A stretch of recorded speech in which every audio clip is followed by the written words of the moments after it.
Hello there, name's Abno, and today I bring you a story about a DM who hates every D&D edition that's come out after 2E and swears to know 2E like the back of his hand. Let's roll for tail. This is easily my worst D&D experience ever, and I hope no one has to go through it again as a player.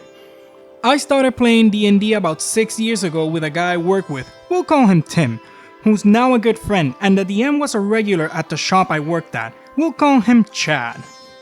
When he invited me to join the group, a player had left in the middle of a campaign, which should have raised a red flag. I was excited to try it out, so I showed up to the first session of a new campaign he had run dozens of times. Not to give Chad's views on the games, back then he only played 2E AD&D, because he believed that to be the best edition of the game so far. He thought that recent editions like 3.5 or 5E removed the need for a DM entirely. And that's a direct quote, which we all know is complete nonsense. 2E, if you haven't played it, is ridiculously old and outdated, and the Tax Zero system is probably the worst system ever introduced to the game by far. He never let players create their own characters, but rather stuck to the true 2E character creation system where you roll all your stats first and based on what you roll for each ability decides what you play as, which was super disappointing as a new player. He also claimed that he had been DMing since he was 10 years old and knew the game and lore like the back of his hand, so he never used a PHP to look up anything or check himself except for when it came to class abilities or spells. This caused a lot of issues later on. He was also never encouraging to any of his players and only critiqued us for what we were doing wrong or for not keeping up with our characters or game rules enough. He was, however, one of the best narrators I've ever played with to date, so I'll give him that. That's actually the only reason I played with him as long as I did. Anyways, the first session was pretty overwhelming, as any first session can be, and I struggled to keep up with how it all worked, but enjoyed myself.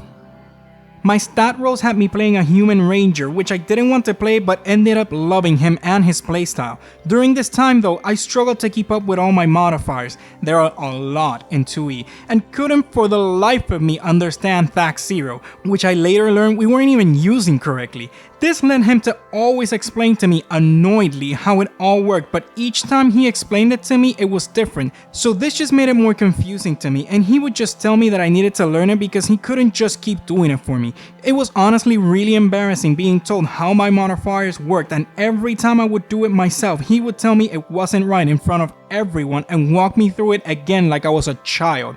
This was my first annoyance, and it would just get worse as time went on. By this time, one of my good friends, we'll call him Trevor, found out that I was playing and had always wanted to play, so he asked if I could try and get Chad to bring him into the campaign, which we ended up working out. Trevor is easily the smartest and most intelligent person I know, and he's incredible at remembering information, so when he created his character, he did all of his research and he knew literally everything about his character and class and how everything worked by memory, but still printed everything off that he was using to have it as reference in case that Chad would ask. All of his material was from the official 2E sourcebook, so it was all legit. Trevor had also seen my frustration about modifiers with Chad and quickly saw how he was treating me and helped to get my modifiers math correct, finally according to the PHP, from then on. But Chad would still tell me that it was wrong because my numbers were always either too high or too low for his opinion. Trevor helped me explain it to him and he finally accepted that I was doing it right, but Trevor would have a lot less luck dealing with him than I did. First, Chad saw that Trevor knew his stuff really well and I think it made him jealous. Feel like maybe he didn't know as much as he said he did and would begin to contradict everything Trevor would try to do based on his information. Several times, Chad would straight up tell him his information was wrong, even when he had his pages printed directly from the proper sourcebook sitting right in front of him and highlighted. When Trevor would show him this, Chad would tell him that it wasn't real or official 2E sourcebooks and wouldn't let him use them, and he never let him do the things he wanted to do, and Trevor would get super pissed off. Then we started to notice Chad was doing things to directly target Trevor, like putting monsters into the game that preyed on specifically his weaknesses. He was playing a human druid that would often shapeshift into a displacer beast or would partially shapeshift into one so he could use his pedipalps. Chad would argue with him over what a displacer beast looks like and how their bodies work, and it always ended in Trevor not being able to use the pedipalps correctly. Also, if anyone ever tried to make a range attack from any kind of a distance and Trevor was within 5 to 10 feet of the weapon's path, he would always make the weapon hit him if the other player rolled a nat 1. Always. About half of our sessions were filled with arguing about actions, and the other half Trevor hardly got to play because he would somehow go unconscious early on. It was frustratingly unfair as a friend and teammate. The only thing that kept him from not allowing me and Trevor to succeed at anything were actual rolls in game.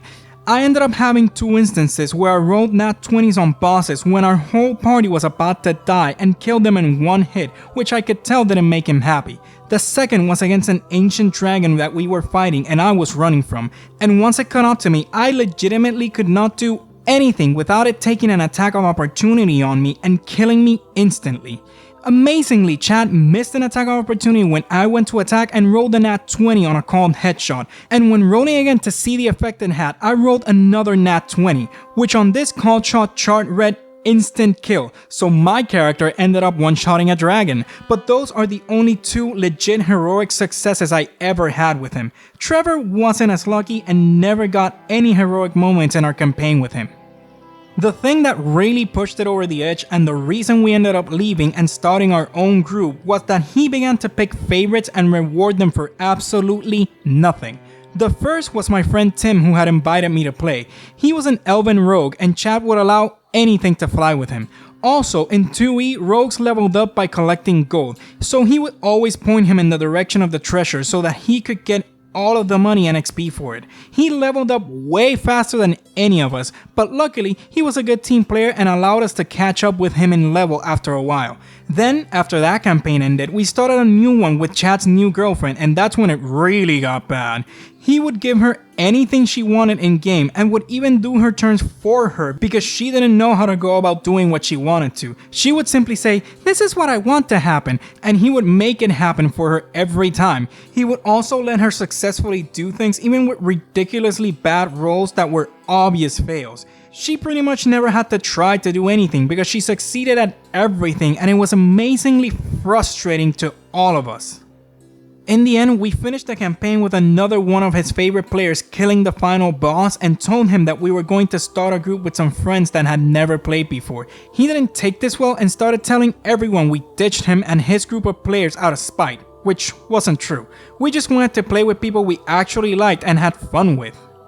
He still hosts anywhere between 3 to 5 groups at a time, and when I see him he's not very nice to me but always says I can join one of his groups. I always have to kindly tell him that I can't because I'm in 2 other groups with close friends that I really love.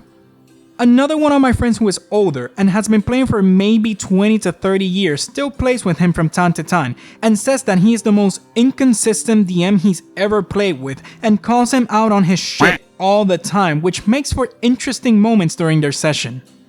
I'll never join another group with him again, and Trevor cut all contact with him because he was so mad at how he treated him.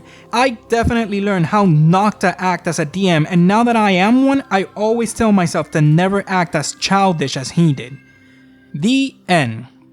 Aside from the entertainment of the interesting stories that can be found in r/RPG horror stories, that is one takeaway that we can all have: how not to act at the table, whether you're a DM or a PC. Click that like button if you liked the video, subscribe if you'd like to see more, and I'll see y'all next time.